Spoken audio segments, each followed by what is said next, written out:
In 2021, the entertainment capital of the world would once again play host to the most anticipated heavyweight rematch of the modern era, the triumvirate showdown between Tyson Fury and Deontay Wilder. 3 heavyweight championships were on the line. In their 2020 rematch, Fury shocked the world by fighting on the front foot, shooting down Wilder's offense with a new heavy jab.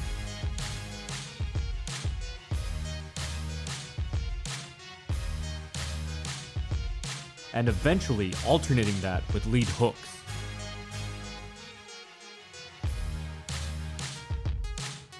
Fury's new jab alone utterly confounded Wilder, who seemed completely incapable of boxing on the back foot, let alone setting up his tremendous right while retreating. In their first encounter, Fury had over-relied on a duck to the outside to evade Wilder's right, and the Bronze Bomber had picked up on this, tracking Fury's head movement to connect with low left hooks, knocking Fury down with this overhand hook sequence twice.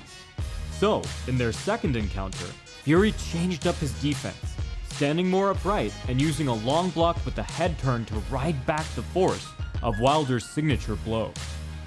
Wilder had no answer to these change-ups,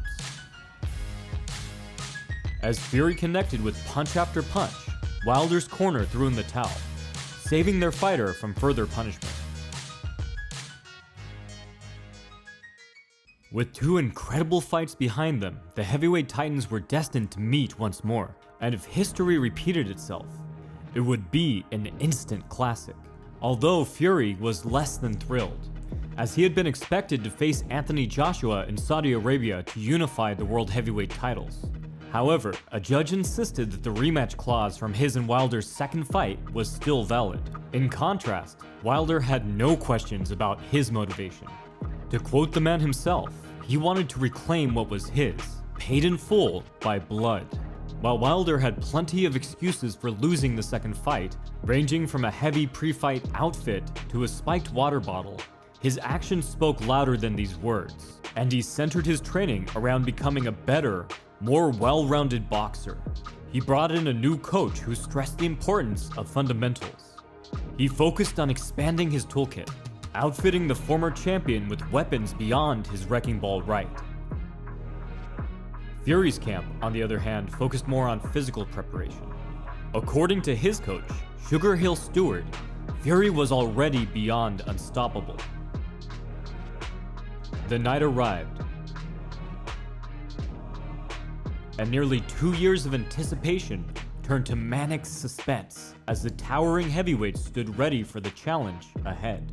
Would the Gypsy King dismantle Wilder's new style, or would Wilder's renewed focus allow the Bronze Bomber to hit his target? It was time to find out. Protect yourself at all times. Obey my commands. God bless you both. Touch up. They've been kept away from each other in a stare down all week. Wilder had had nothing but trouble with Fury's heavy jab in the second bout. This time, he turned the tables and targeted Fury's midsection with body jabs and gut-wrenching straights. Wilder throwing that stick out. We have not seen a strong jab in a long time. Seen an outstanding work rate from Wilder in a long time. The fighting spirit already looks different from Wilder. This did a few things, like negate some of Fury's reach advantage and lower his guard. The risk was substantial, but it was working, setting up shots to allow Wilder to score to the body and head. Deontay Wilder, we're talking 25 seconds, Lennox, into this first round. Yeah, he wants to get it. He wants to punch down to his body, then cut. And that's what we wanted to see unfold, to see what changes were made and what his game plan was going to be. Deontay Wilder throwing 12 jabs in the line. Again, Fury has not been damaged, but he's taking Wilder. Those aren't just scoring, but they're doing damage that show up as the fight progresses. Fury knows he's in a very different battle. Tyson, however, made himself heard with a throwaway lead hook. Fury threw the punch less to damage Wilder and more to occupy and clear away his ultra-dangerous right hand. Saved from Wilder's best weapon, if only for a split second, Fury could clinch or crash forward with follow-up rights of his own. The first round was in the books. Each man had tasted only scraps of success, but the main course was yet to come. Both fighters stepped up the aggression in the second, neither afraid to court danger if it meant a chance of landing a hard shot. They took turns throwing long combinations with heavy hands, loading each punch with bad intentions. Deontay came out so sharp, and he applied a game plan that he hadn't applied before. Hard shot right on the belt. Right on the belt, winning the Olympic bronze medal. Started boxing at the age of 19 with his tremendous power. Fury. But just as the shootout was getting interesting, the battle lines shifted to the inside. While Fury was known for his borderline legal inside work, now Wilder also showcased his knowledge of boxing's dark arts, positioning himself to line up body hooks and tight uppercuts. This was a level of nuance many may not have expected from the Bronze Bomber, whose boxing skills had always been underrated due to the occasional sloppiness in a few key weak areas.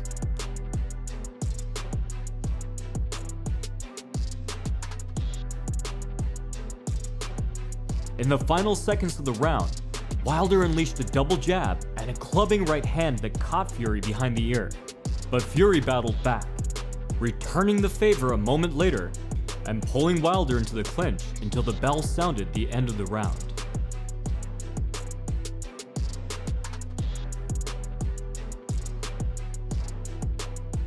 Whether Tyson was hurt and trying to recover or implementing a new strategy, no one could be sure.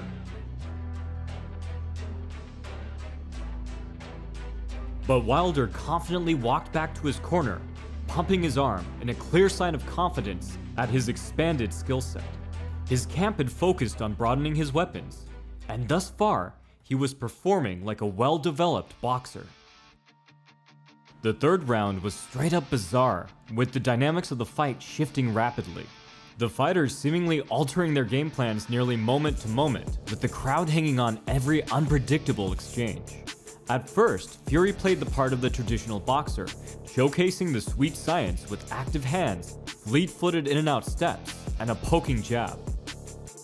But Wilder kept him honest with powerful check hooks, body jabs, and overhands, stopping Fury from piling on damage. With Fury kept at bay, Wilder had the distance he needed to launch his long-range artillery. He clipped the Gypsy King, who, to his credit, held his ground, staying at mid-range to counter. This suited Wilder fine. He rushed Fury, chasing him clear across the canvas to deliver the best punch of the fight so far. I was talking about with that one. Wild shots, big right hand. There's a signature right by Wilder. Grazing shot, but it's dangerous. Wilder seemed to think Fury was stunned. He smelled blood and recklessly rushed forward at his foe. For the moment, it seemed to pay off. Fury wore a frustrated expression while under assault, but he survived with the clinch.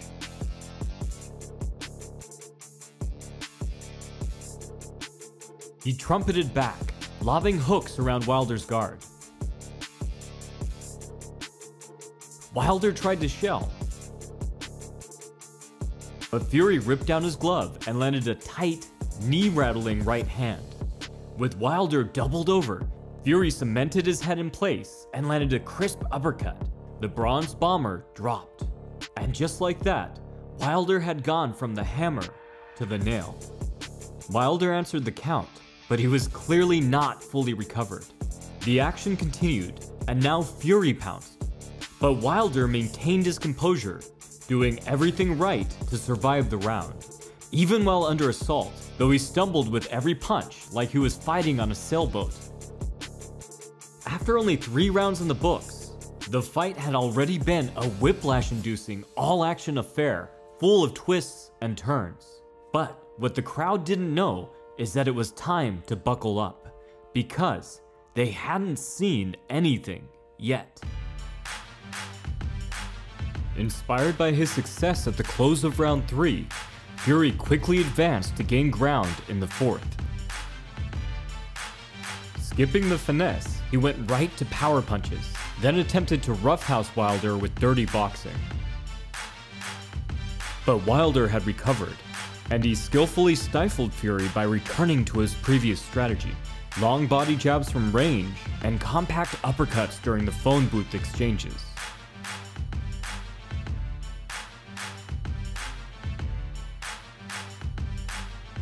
In the final minute of the round, Wilder managed to thread the needle with a stellar 1-2 as Fury tried to bound into range. Whether by skill or pure luck, Wilder managed to use his jab to clear space. A fist-sized gap was created in the Gypsy King's normally staunch guard. The impact turned Fury's shoes into skates. And while he desperately tried to stay horizontal, in the end, he was just too badly damaged. Deontay Wilder had learned how to box while moving backwards. Pushing Wilder! Judo shot! Down goes Fury! Whoa! Wilder with the answer!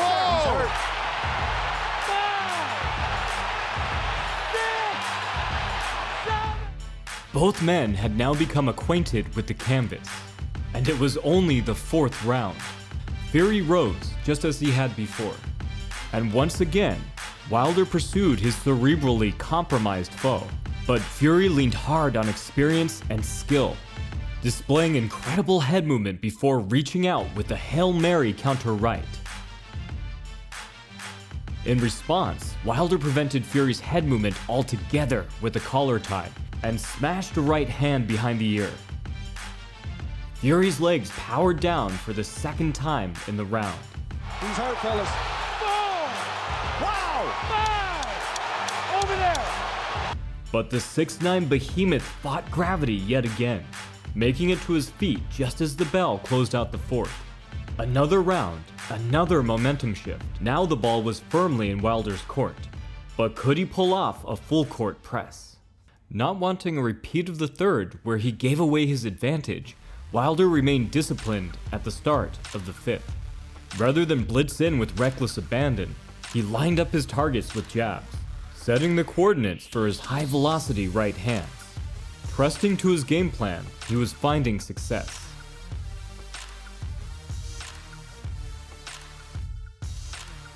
But Fury wasn't out of options yet. His best moments in round 5 came from using quick shots to enter into close range, then roughhousing Wilder in the clinch. Pressing in close kept Fury safe from punches, but it also chipped away at Wilder's gas tank. Wrestle out. They can punch out of that. Hands are free! Your hands are free! On the ropes. Wilder tiring. That's 280 pounds of Tyson Fury leaning on Wilder. So, in the 6th round, Fury doubled down and doggedly pursued the clinch.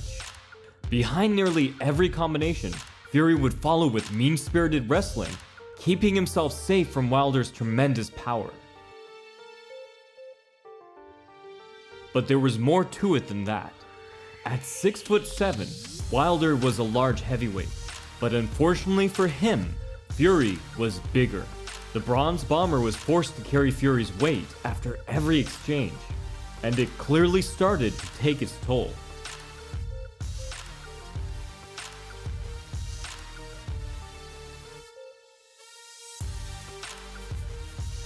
The hydraulic press-like pressure forcing Wilder to the canvas multiple times. Fury with hooks. Yeah, winging power shots now, and Wilder almost takes a knee, but does not. Tyson Fury's coming in with that left-right, also bumping you with the body right after it. Climbing off the deck. It's only the 6th round. Yeah, halfway through, right hands. Wilder tries to weather the storm. Steps back in with his own shot.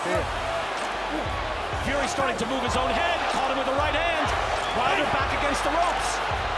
It didn't get him 100%, but it certainly clipped him. Oh, Uppercut. there's that uppercut by Fury. Now Deontay takes a knee, but he got forced down there. No, Russell Morris says that's not a knockdown. Fatigue was setting in, but that wasn't all.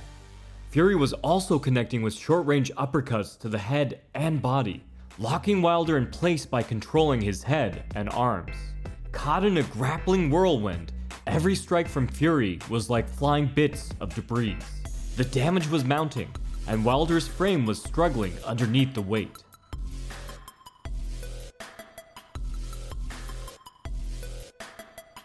So far, this fight had had more twists than an M. Night Shyamalan movie, And it was only halfway through the 12-round fight.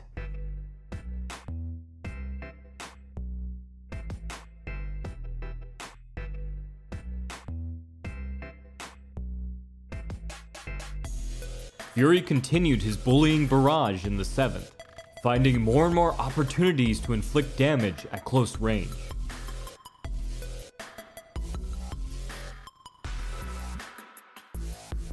He pushed and pulled, steering Wilder back and forth, clearing space to target his ribs, periodically muscling him away to land with harder mid-range punches.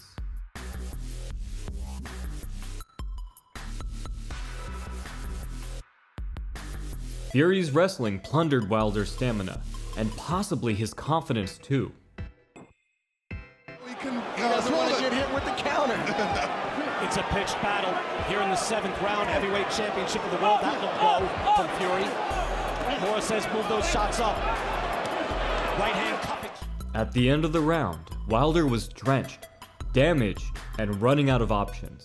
But he was completely unwilling to give up now. His legs looked ready to give up, but time and again he had shown his unshakable willpower, driven forward by the same internal monster that had spurred on generations of champions before. Even still, those watching had to wonder if it was even possible for him to claw his way back into this fight. Wilder's looking tired. He has to keep that composure. Takes a right hand again, yet he is stumbling back toward the corner. But every time he looks like he's done, he has an answer. You wonder how often he can keep doing that. And that answer is the big right hand. Round 8 got underway, and things may have seemed more optimistic for Wilder as Fury mostly abandoned his wrestling. But what may have appeared to be solid footing for the Bronze Bomber was actually the start of a landslide. With Wilder slowed from damage and fatigue, Fury could now plug away with mid and long-range volleys in relative safety. Wilder barely threw his patented right hand, allowing Fury to unleash corkscrew looping rights over Wilder's labored jabs and desperate long blocks. The judges could have this fight even. Larry Hazard has it even right now. Big right hand. You had the feeling this is not going to go to the scorecards. Wilder's taking some hellacious 1-2s from Tyson Fury, and he's answering with his own shots right now. Though he walked to the corner with a raised glove, the 8th round was catastrophic for Wilder. He seemed so befuddled and disjointed that the ringside announcers even suggested that he may be injured. And their concerns seemed valid, as a ringside doctor entered through the ropes at the start of the 9th. Deontay had a chance to give up, but passed on it. He would not bow out, but take either glory or defeat. And Wilder showed signs of life as the fight commenced, regaining bits of respect with the swatting offense that kept Fury busy. Coming battle, a slugfest. It's boxing, but it's slugging as well. I would say, oh, good combination. Fury drops his hands, Wilder clipped him. Deontay has such power. But afterwards, Wilder didn't repeat the lead shoulder frame setup that was working so well for him.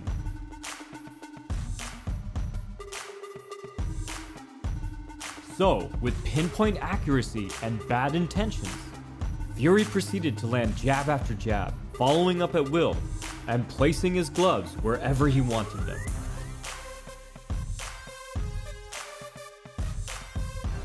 Yet when the 9th round came to a close, to the disbelief of many, Wilder was still there. But although his armor held up, the Bronze Bomber seemed to be completely out of firepower. Heading into the 10th round, Fury looked to collect on his investments. His wrestling has sapped Wilder's strength, and his legs were almost completely gone. Wilder seemed to need a miracle.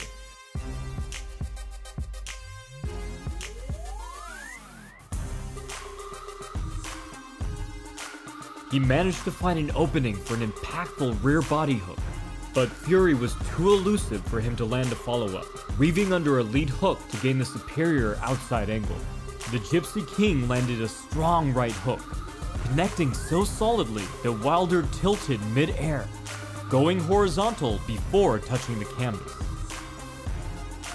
Wilder's got to get by Fury, and down goes Deontay Wilder. big shot by Tyson Fury. But while his body was spent, Wilder's focus remained. Haunted by prior failure and driven by revenge, Wilder was willing to risk it all for his chance at redemption. He battled on, and for a moment, it worked. Measuring with his lead hand, he flurried at close range, connecting with tight right hooks that pushed Fury back. But Fury wasn't stopping now. He lobbed a blistering right overhand, then used that to pull Wilder into a stiff uppercut. But just as it seems that the curtains would close on Wilder, he sprang back on stage, framing against Fury's lead shoulder to land a spine-shifting right. He threw another, angling off the ropes to continue the barrage. Incredibly, he ended the round with the upper hand.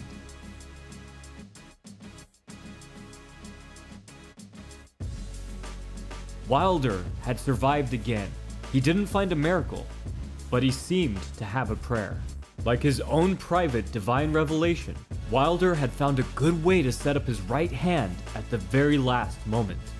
Although it was only the 11th, the fighters heard what would turn out to be the final bell of the fight. Fury pressed forward, and Wilder latched onto the tactic that had brought him success in the last round, once again trying to frame against Fury's shoulder to line up his right hand. But this time, Fury had an answer. To him, Wilder's tactic appeared like a flashing neon open sign, inviting Fury to barge on in with the shot to the body. When Wilder tried to frame again, Fury painted his chin with the looping right hand.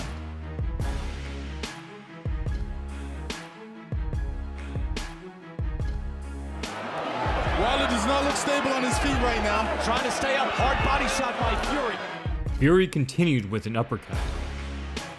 Wilder tried to create space, again with the frame, and once again, Fury's punch looped around it. Wilder tried to shut down the action, but now any small opening was immediately exploited. Then, after some brief clinch work, Fury repeated the tactic one final time, ending Wilder with one last stunning right hand. The bronze bomber bounced off the ropes and tumbled to the floor, cast into the shadow realm.